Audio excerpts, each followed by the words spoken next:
Oui. Alors, je vous remercie pour cette invitation qui me touche beaucoup. Merci également à Marie Colli qui ouvre ce débat.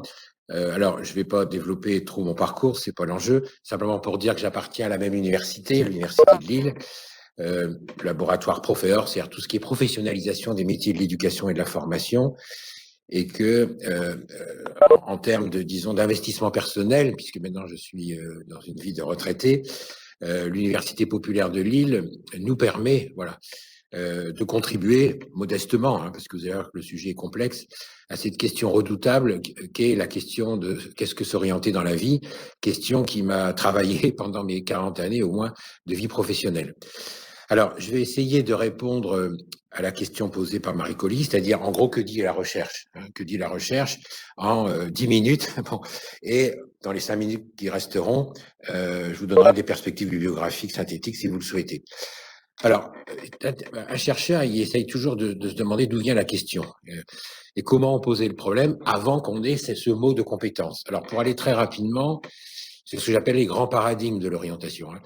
Bah, au départ, on ne posait pas le problème en termes de compétences, il y a plus de 2000 ans. On posait plutôt le problème en termes d'inné. Et il reste encore des traces aujourd'hui. C'est-à-dire, dès lors qu'on évoque la parabole des talents, des dons, de la vocation, des aptitudes, on a là les débuts d'une tentative pour rationaliser, c'est-à-dire donner du sens à la manière dont chaque individu, homme ou femme, jeune ou moins jeune, peut construire son avenir. Alors, dans la tradition française, il y a deux grands noms. Le plus célèbre dans le monde, c'est Alfred Binet, qui a essayé pour la première fois de tenter de faire une théorie rationnelle des aptitudes par ses fameux tests et son échelle métrique de l'intelligence. Donc, c'est le tout début des années 1900. Puis est venu dans les années 60, 70, un nouveau courant qui s'appelle le constructivisme. Donc là, on ne parle plus en termes d'innéisme, de caractéristiques propres, et on essaye de voir comment l'individu construit son rapport à l'environnement avec des liens plus actifs. Alors, les grands noms autour de ça, c'est Jean Piaget, qui est certainement le plus connu au niveau européen. En France, c'est Henri Wallon. Donc, il y a toute une psychologie de l'enfance et de l'adolescence qui se construit sur la manière dont l'image de soi évolue à mesure qu'on construit des interactions plus riches avec son environnement. Alors, sur la question qui nous occupe ce matin, il y a un auteur fondamental qui invente avec d'autres la sociologie du travail, c'est Pierre Naville. Et le maître mot qui apparaît, c'est qualification. Donc là, plus question de vocation, de transcendance, etc. La qualification est un rapport social qui permet à chacun de construire son rôle non seulement de citoyen, mais aussi de travailleur. Puis dans les années 80, sans renier totalement les acquis de la sociologie du travail, qui s'est développée évidemment, apparaît un nouveau courant qu'on appelle en France et en Europe le cognitivisme. C'est-à-dire on met l'accent là sur les représentations sociales du sujet, et l'éducation, ça consiste à agir au niveau des représentations sociales, sexuelles et autres, pour enrichir ces représentations, de manière à être plus efficace dans le rapport de l'individu à son travail. L'auteur qui met le plus cher, mais c'est plus en termes éthiques, c'est probablement Bertrand Schwartz, qui a, et là je suis persuadé que vous y êtes sensible, puisque vous êtes tous engagés dans des préoccupations sociétales, c'est Bertrand Schwartz qui a mis l'accent pour la première fois sur l'insertion professionnelle et sociale des jeunes, avec toute une théorisation sur les stages d'insertion 16-18 jusqu'à 25 ans et maintenant peut-être la trentaine. Donc là, on a une perspective qui n'est pas seulement cognitiviste, mais sociale, et une perspective aussi de réduction des inégalités par rapport à une scolarisation qui se développe au-delà de l'obligation scolaire à 16 ans. Alors aujourd'hui, c'est-à-dire au début des années 2000, bon, bien sûr, il y a des traces des mouvements anciens. On continue toujours à évaluer l'intelligence. Je mets de côté le problème des surdoués. L'héritage piagétien, évidemment, a été revisité de manière plus riche. Le cognitivisme demeure. Avec l'arrivée des neurosciences, évidemment, il y a d'autres approches qui se sont développées.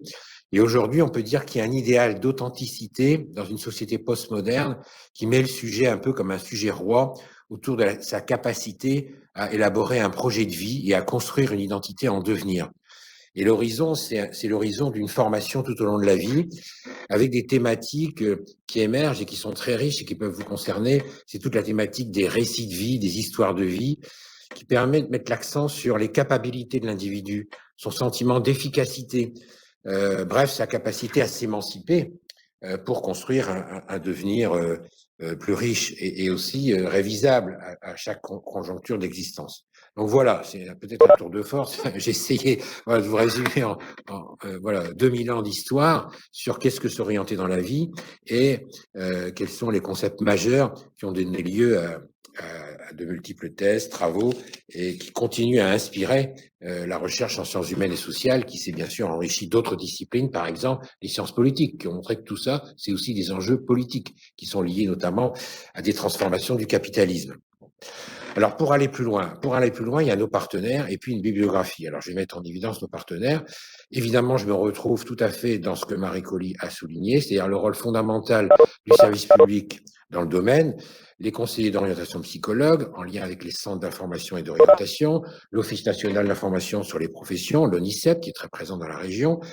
On a parlé des psychologues scolaires tout à l'heure, bien entendu. Donc, tout ce service public, qui est souvent maltraité depuis des décennies, il est essentiel parce que là, vous avez affaire à des professionnels, souvent des professionnels qui sont en même temps des chercheurs, qui ont une longue expérience de contact des jeunes, quel que soit leur âge, des adultes depuis les années 70, des professionnels sur le terrain, les acteurs éducatifs, en lien avec les chefs d'établissement notamment, avec les équipes enseignantes et les familles. Donc voilà, cette richesse, nous l'avons, elle existe.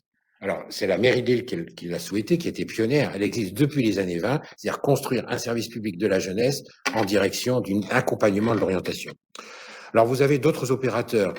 Alors, je vais citer ceux avec lesquels je travaille depuis peu. Studirama, qui vient de sortir un ouvrage il y a quelques jours sur le thème la vocation et l'orientation professionnelle. J'ai d'ailleurs commis un article avec d'autres. Donc ça, c'est un ouvrage collectif que je cite, janvier 2020. Il y a aussi des dictionnaires plus ou moins spécialisés sur la question.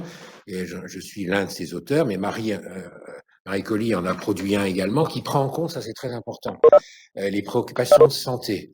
Mais santé pas au sens strictement biomédical, mais aussi la santé sociale. Et on ne peut pas envisager la question de l'orientation au sens ouvert du terme sans prendre en compte la dynamique du corps, enfin, le corps au travail, le corps dans sa posture scolaire. Enfin, donc la thématique de la santé est un point important. Je rappellerai qu'historiquement, il y a eu une société médicale d'orientation scolaire et professionnelle, et aujourd'hui, toute la préoccupation autour de la prévention des accidents du travail, etc., est liée à la question de la santé. Donc cette question de la santé au sens bien-être, épanouissement, paraît tout à fait fondamentale. Et là, je renvoie aux dictionnaires nombreux et aux articles très importants que Marie Colli a su rassembler ces derniers mois, ces dernières années, pour justement enrichir le débat là-dessus. Et puis, il y a des associations qui existent dans le cadre de notre université. Je pense par exemple à l'association Aléa, l'association Archimède, qui a pour but d'organiser des conférences, on va dire, en cours du soir. Donc, je ne vais pas vous donner le détail, mais simplement un site, esprit-archimède.org, donc esprit au singulier, comme ça se prononce, petit e, du 6, archimède.org.